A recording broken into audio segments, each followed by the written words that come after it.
कैसे आप? तो चलो इस वीडियो में स्टार्ट करेंगे, ठीक है। समझने की कोशिश करेंगे क्या अगर हम एक ऑप्शन बायर हैं, ठीक है। ऑप्शन बाइंग के लिए बस स्पेशली ऑप्शन बायर के लिए वीडियो बनाई गई है, ठीक है। कि अगर हम ऑप्शन बायर हैं, ठीक है, और मार्केट एक साइडवेज फंस चुकी है, तो क्या हमको ये एक ऐसी स्ट्रेटजी है जिसके माध्यम से कि अगर ये ब्रेकआउट कहाँ पे होने वाला, कहीं कहीं कहीं होता है आप यहाँ से थोड़ा सा मार्केट के लिए आप यहाँ पे कॉल बाई कर लेते हो और मार्केट यहीं से रिवर्स आके डाउन चली जाती है, ठीक है। तो क्या कोई ऐसी स्ट्रेटजी है कि बिना किसी मतलब मार्केट एक ऐसे मोमेंटम में जाए और मोमेंटम को भी कैच कर लें, हम प्रॉफिट भी हो जाए और ज़्यादा लॉस भी ना हो, ठीक है। तो देखो उसके लिए एक स्ट्रेटजी है। बस उससे पहले ये देखो, बस ऑप्शन बायर के लिए जिसको हम कहते हैं लॉन्ग स्ट्रेडल के नाम से, ठीक है ना। लॉन्ग स्ट्रेडल अब शॉर्ट रहता तो इसको हम सेलिंग के लिए लेते हैं, बट ये ऑप्शन बाइंग है तो लॉन्ग स्ट्रेडल का काम करेंगे, ठीक है। अब जैसे पर्टिकुलरली मार्केट यहाँ पे फंसी हुई है, आपको लगता है मार्केट चाहे इधर जाने वाली चाहे इधर जाने वाली है, ठीक है। तो आप ऐसा क्या कर सकते हैं, बस आपको इतना पता रहना चाहिए कि मार्केट यहाँ नहीं रुकेगी। समझने की कोशिश करिए आप कि अगर मार्केट कहीं से यहाँ से डाउन आ गई, ठीक है, और मार्केट इतना देर तक वेट कर रही है, ठीक है। आपको पता है कि मार्केट अब वेट नहीं करेगी, आइदर मार्केट इस साइड जाने वाली है आइदर इस साइड जाने वाली है। तो फिर उसी के लिए स्ट्रेटजी है कि आप एट द मनी की मतलब ध्यान से सुनना आप सभी, ठीक है। वीडियो बस एजुकेशनल के लिए बनाई गई है। तो देखो, आप इस मोमेंटम पे एट द मनी की कॉल और एट द मनी का पुट बाई करोगे, ठीक है ना। एट द मनी की मैं बात कर रहा हूँ, लाइक दैट अगर बैंक निफ्टी की बात करो, इधर निफ्टी की बात करो, ठीक है। कि अगर इस मोमेंटम पे मार्केट है, ठीक है, 19,000 के लेवल से मान लो मार्केट है, तो आप 100 रुपये का कॉल यहाँ पे बाई करते हो और 100 रुपये का पुट बाई करते हो, ठीक है ना।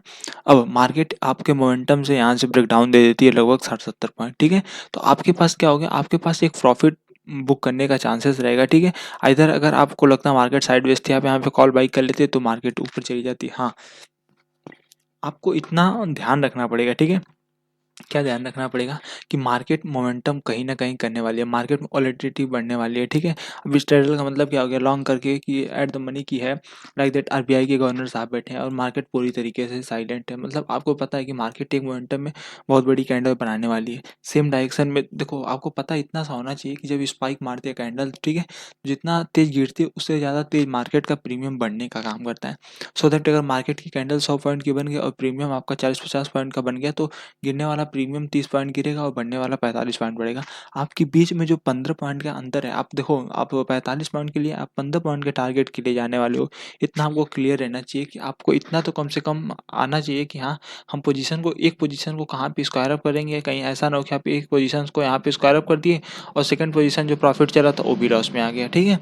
तो ना तो आप इधर की हुए ना तो उधर की हुई। तो आपको इतना समझ में आना चाहिए कि इम्प्लाइड वैल्यूटिलिटी जो मार्केट की है वो इसी मोमेंटम पे रहेगी, ठीक है ना। बिकॉज़ मार्केट का एक स्ट्रक्चर होता है, मार्केट एक स्ट्रक्चर के मुताबिक चलने का काम करती है, ठीक है। मार्केट यहाँ से निकल गई, अब मार्केट का अप रिएक्शन अपर साइड था, मार्केट ऊपर गई फिर से डाउन आ गई, ठीक है।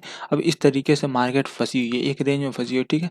आपको क्या लग रहा है कि हाँ, मार्केट कहीं एक मोमेंटम पे जाने वाली, बस आपको इतना पता रहे कि ऑप्शन बायर हो तो आपको बस मोमेंटम कहीं न कहीं मिलना चाहिए। मार्केट एक स्ट्रेट लाइन में नहीं रहनी चाहिए, कभी भी स्ट्रेट लाइन में मार्केट ना रहे, आपको इतना पता होना चाहिए, तभी आप लॉन्ग स्ट्रेटल बनाने का काम करना। मतलब कि एट द मनी का कॉल, एट द मनी का पुट दोनों को बाय कर लेना, ठीक है। तो अगर मार्केट का मोमेंटम, ठीक है, मार्केट इतने तो इस तरीके से मार्केट चली है और आपको लग रहा था ऐसे लग रहा है मार्केट ऊपर जाएगी फिर नीचे जाएगी, इस तरीके से प्रोजेक्शन बन रहा है। कहीं कहीं होता है कि अब यह प्रोजेक्शन अपर साइड का है, मार्केट यहाँ पे ब्रेकआउट दी, ठीक है, बहुत सारे लोग यहाँ पे बाई करेंगे, मार्केट चली आएगी नीचे आएगी, ठीक है। तो आपके इस मोमेंटम पे अगर कॉल के साइड होते हैं तो लॉस ज़्यादा, बट अगर पुट के साइड पे बैठे तो लॉस भी होगा, बट एक प्रॉफिट आपके सामने दिख रहा होगा इतने दूर का, ठीक है। और जब इतने दूर का प्रॉफिट आपको दिख रहा होगा तो कहीं ना कहीं मैनेज हो जाएगा किसी ना किसी मोमेंटम पे। तो आपको इस मोमेंटम के लिए भी तैयार रहना और इस वाले मोमेंटम के लिए भी तैयार रहना है, तो इन दोनों के लिए आप बैठ के लॉन्ग स्ट्रेटल बना सकते हो। बस आपको एक बात का नोट डाउन यही कर लेना, मैं जो बार बार आपसे बताने का कारण कि मार्केट एक रेंज में नहीं रहनी चाहिए। मार्केट जहाँ से आप ले रहे हो उसी के आसपास से मार्केट 2-4-5 मिनट के भीतर मार्केट कहीं ना कहीं एक मोमेंटम देने के लिए तैयार है, ठीक है। कि अब जैसे 19,000 का है, 19,000 50 जा रही है, फिर 19,000 19,050 50, ठीक है। पर ऐसे मोमेंटम दे रहा है और आपको लग रहा है कि अब मार्केट कहीं ना कहीं एक निकलने वाली है, ठीक है। तो आप 100 पॉइंट 50 पॉइंट के लिए जा सकते हो। ऐसे निफ्टी 50 पॉइंट बहुत हो गया, मैं सॉरी, 20 पॉइंट के मान लो रेंज में घूम रही है निफ्टी, तो कहीं न कहीं एक ऐसा मोमेंटम मिल रहा है, तो अगर आपको नहीं पता चलता तो कहीं न कहीं आप सोचते कि यहाँ पे ब्रेकडाउन हुआ तो हम यहाँ पे पुट बाई कर लें, फिर आपका स्टॉप लॉस होता, फिर कॉल साइड इधर पे स्टॉप लॉस होता, ठीक है। तो इन मोमेंटम से बचने के लिए कि आपका मोमेंटम भी ना मिस हो और प्रॉफिट भी आपको मिल जाए, उसी के लिए हम उपयोग करते हैं लॉन्ग स्ट्राइडर का। तो आई होप दैट कि आपको पसंद आएगा। देखो, लॉन्ग स्ट्रैटेजी में बहुत सारी चीज़ें आती हैं। आप वीकली ऑप्शन बाइंग कर सकते हो, या फिर अगर बस आपको इतना पता रहना चाहिए, लॉन्ग स्ट्रैटेजी एक और समय के लिए बनता है। स्पाइक के लिए जब आप हीरो जीरो का प्रीमियम लेते हो, 10-10 रुपए का कॉल पुट जब लेते हो कि एक मोमेंटम 40 वाला हो जाएगा और जाएगा तो 20 रुपए जाने के लिए है और मिलने को 40 रुपए।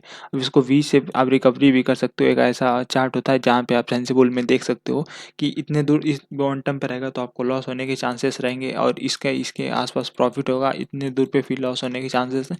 ये सब आपको उन सब प्लेटफॉर्म पे देखने को मिलेगा। मैं ज़्यादा यूज़ नहीं करता हूँ, इसलिए बता रहा हूँ आप सबको, ठीक है। तो इस तरीके से होता है, वीकली आप बाइंग कर सकते हो, मंथली भी बाइंग लोग करते हैं, ठीक है। ऐसा नहीं है कि बस वीकली बाइंग होती है। इधर आप हीरो जीरो के लिए चार्ट को ले सकते हो, ठीक है। तो आप लॉन्ग स्ट्रैटेजी बना के कहीं ना कहीं मार्केट में एक अच्छा प्रॉफिट के लिए जा सकते हो। तो आई होप दैट की वीडियो पसंद आई होगी। मिलते हैं नेक्स्ट वीडियो में। Thank you.